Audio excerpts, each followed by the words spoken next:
Hey everyone, it's Deja from crocheteverafter.com, and I'm going to show you how to make this 5 double crochet bobble. That's not the technical name. You could call this a bobble, a puff, a popcorn. There are a lot of different ways to make a three-dimensional type stitch. I'm calling this a 5 double crochet bobble because technically I'm putting 5 double crochets into one stitch to make this bobble. You'll see this bobble used in 2 of my patterns, so if you've bought those patterns before, this is a visual on how to do that stitch. So the Tree of Love Afghan, which is popping up right now, as well as the Hootie Hoo Owl ornament. So if you have those patterns and you wanted to see how to do that stitch easily, I'm going to show you how to do that right now.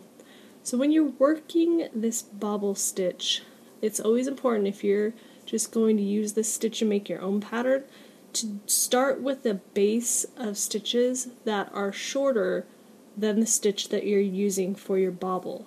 So I used a row or lots of rows of single crochet in between my bobbles, and that gives them lots of three-dimensionality. So to begin the bobble, you'll see that I'm on the wrong side of my work because the bobble is going to naturally pop to the back of whatever row I'm working, and you'll see how that works right now. So to begin, I'm going to yarn over just like I'm going to do a regular double crochet and insert my hook into my next stitch. Then I'm going to pull up a loop and I'm going to start doing a double crochet. So I'm going to yarn over and pull through just those first 2 loops. I'm not going to finish the double crochet though. I'm going to stop there and I'm going to start my next double crochet. So I'm going to yarn over and put it back in the same exact stitch and pull up another loop and yarn over and go through those first 2 loops. So it's almost also like a double crochet 5 together, where I'm just doing the first step of each double crochet, and at the very end I'm going to join them all together. So you see I just did another half of a double crochet. I'm going to yarn over and go in again.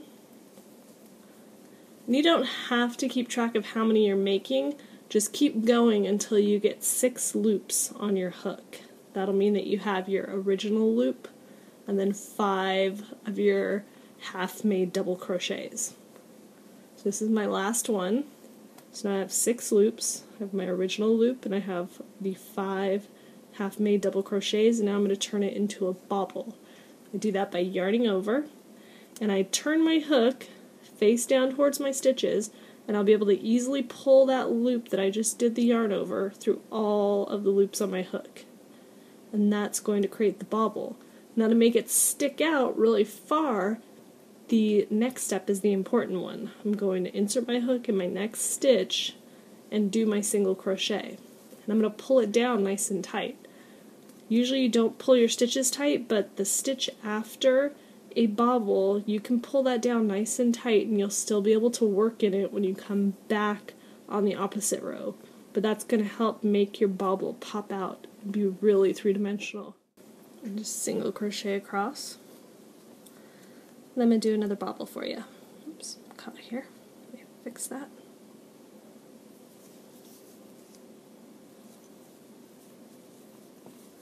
Okay, so yarn over, put through the next stitch.